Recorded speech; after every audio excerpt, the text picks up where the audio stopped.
comunistas y el comunismo, el esperpento. ¿Y qué es lo que ha pasado? A ver, acaba de ganar las elecciones en Guatemala Bernardo Arévalo, que es un hombre de izquierda, como yo. Y lo que se ha gritado de inmediato por parte de los tontos habituales, por los sospechosos habituales, es ¡ah! Comunista. ¿Qué es lo que se le ha dicho a Petro? Comunista, no lo es. A Boric, que tampoco. Luis Arce, que es, digamos, más cercano a una idea leninista, pero no es leninista. De Xiomara Castro en Honduras, de Nicolás Maduro, de Daniel Ortega y de López Obrador. Se ha dicho, todos son iguales, todos son comunistas, todos son de izquierda.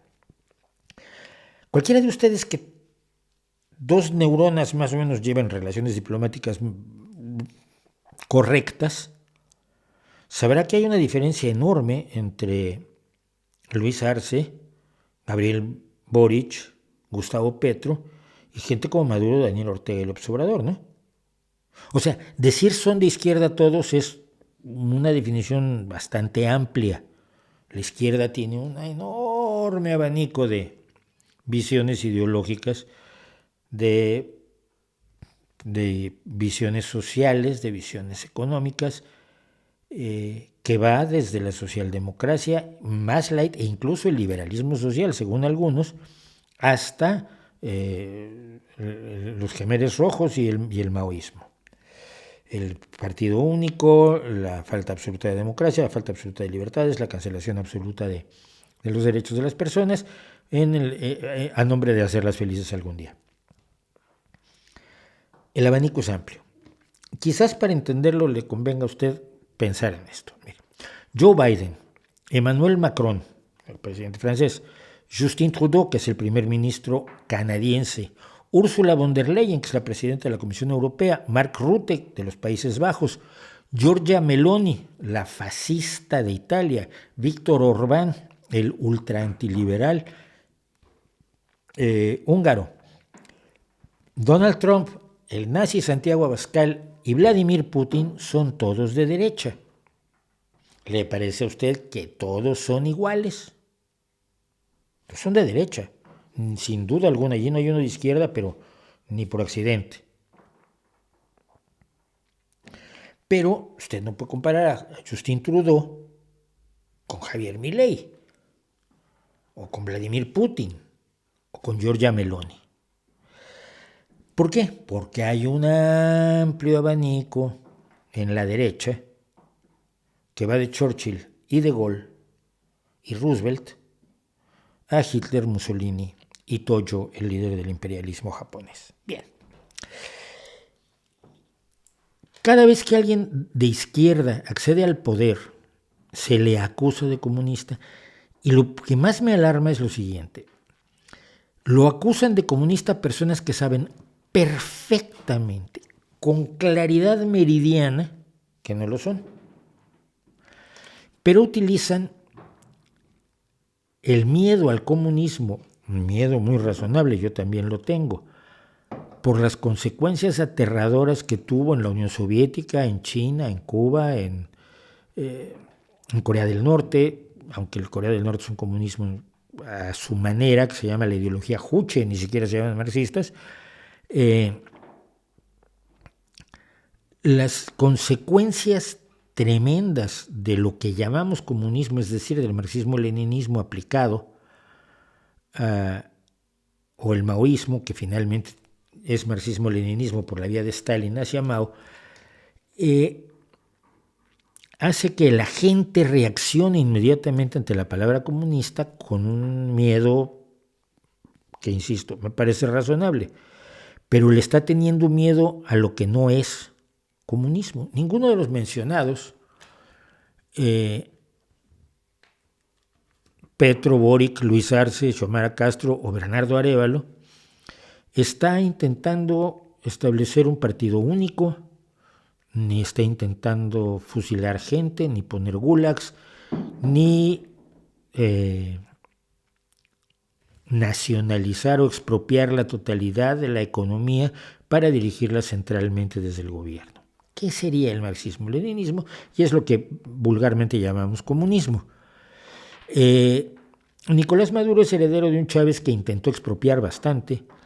Daniel Ortega es un dictador que tiene alguna visión de izquierda, quizás algún principio le puede quedar de lo que fue en el pasado. López Obrador ni eso. Son medio, ni siquiera de izquierda. Estrictamente es difícil considerar a Daniel Ortega o a López Obrador como hombres de izquierda. O a Maduro, que es un... utiliza más que nada el discurso. El otro día detenían a un hombre por en un TikTok decir que Maduro, un inspector de autobuses, por cierto, de autobuses públicos, lo detuvieron en Venezuela porque dijo que en un país mejor no tendría a Maduro o algo así. No, lo detuvieron 3 días. Es absurdo, eso no tiene nada que ver con la libertad. Que te digas de izquierda o que digas que yo quiero justicia social no vale para justificarlo todo. Pero se genera ese miedo en la gente y se genera un miedo que puede ser enormemente dañino para los proyectos en beneficio del país. Yo no veo a Petro, ni a Boric, ni a Luis Arce, ni a Bernardo Arévalo como personas que busquen otra cosa que el bienestar de su país. La derecha decente, que debe haberla, debe quedar algún rescoldo de derecha decente en América Latina, gente que no piense como Milei. La derecha decente debe poder decir, oye, pues esto no está tan mal, tenemos diferencias ideológicas, pero sus acciones me parecen correctas y vamos a apoyarlo y no vamos a sabotearlo porque le hacemos daño al país. Debe haber gente así. Yo, por ejemplo, no voy a sabotear a Ursula von der Leyen porque me parece que está haciendo bien su trabajo en pro de Europa, pese a que es una mujer de derecha. Mujer perteneciente a la democracia cristiana alemana. Tenemos un montón de miedo al comunismo sin un comunista en los alrededores. Y creo que en América Latina esto nos está haciendo un daño enorme. Enorme, enorme, enorme. Porque se impide el avance de toda política progresista como si fuera el primer paso hacia la estatización de la economía, que no hay, nadie parece tener ese proyecto. Nadie lo ha sostenido ni en sus plataformas ni en su accionar cotidiano. Y en su accionar cotidiano hablamos de Petro y de Boric, que ya tienen un tiempo suficiente como para que podamos decir que ese no es el objetivo de su acción de gobierno.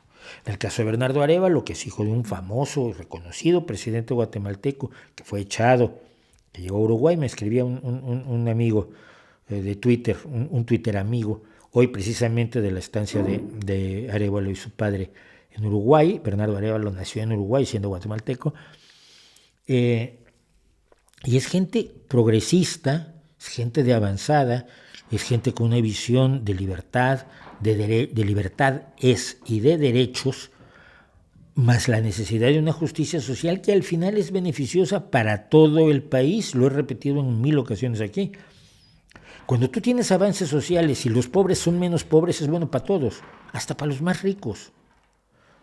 Aunque financies esa salida de la pobreza con los impuestos de los ricos, lo que tienes es gente que es económicamente activa y no económicamente dependiente. Por eso López Obrador no es de izquierda, porque lo que ha generado es dependencia económica en sectores cada vez mayores de la población, a los que no se les está dando las herramientas necesarias para salir de la pobreza, ni en lo individual, ni en lo familiar, ni en lo colectivo. Tenemos que contar una y otra vez la historia de los matices en la izquierda en América Latina. Empapada como está del miedo al marxismo, empapada como está de las guerrillas financiadas por la Unión Soviética o de las guerrillas maoístas, que en Perú fueron verdaderamente aterradoras. Explicar que no toda izquierda es esa izquierda, que no toda persona que sueña con la justicia social pretende llegar a ella haciendo huerfanitos y estatizando toda la economía, sino organizando las cosas de manera que tengas un país mejor, una sociedad mejor para todos, con menos infelicidad, menos pobreza, menos miseria, menos dolor. No me parece ninguna maldad todo eso, pero tenemos que contar esa historia. Esa historia no se está contando en América Latina Quizás porque hay muy poca gente que la cuente. Pero yo sé que hay gente en Uruguay que la cuenta, yo sé que hay gente en Brasil que la puede contar. Y sé también que el trata del anticomunismo de saldo, del anticomunismo imaginario, de lo que aquí en un vídeo llamábamos el fantasma del comunismo, es la única palanca y el único escalón en el que están subidos personajes como Milei. Porque puede ir en contra de la corrupción de los gobiernos peronistas, pero lo que él está diciendo es que está en contra del comunismo. Y si Cristina Kirchner es comunista, yo soy el jugador más valioso de la NBA de este año y del próximo. Es que no me digas cosas. Entonces, pues nada, que sobre todo es una invitación. Miren, la mayoría de mi público está en América Latina, yo lo sé. Tienen que contar esta historia. Porque si no, la opción es la derecha, y no es la derecha de Joe Biden o de Emmanuel Macron o de Justin Trudeau o de Ursula von der Leyen o de Mark Rutte. Es la derecha de Víctor Orbán, de Giorgia Meloni, de Santi Abascal y de los nazis, más nazis, todos encabezados, por supuesto, por Steve Bannon. Porque tampoco la opción de derecha es la opción de derecha razonable, sensata, democrática. Si no es la derecha estilo Trump, una vez que tengo el poder no pienso soltarlo. Y haré lo posible, como se está demostrando cada día más en Estados Unidos, haré lo posible por no soltar el poder, mantenerme en el poder, así sea dando un golpe de Estado. Y eso es peligroso, hermanitos y amiguitos míos.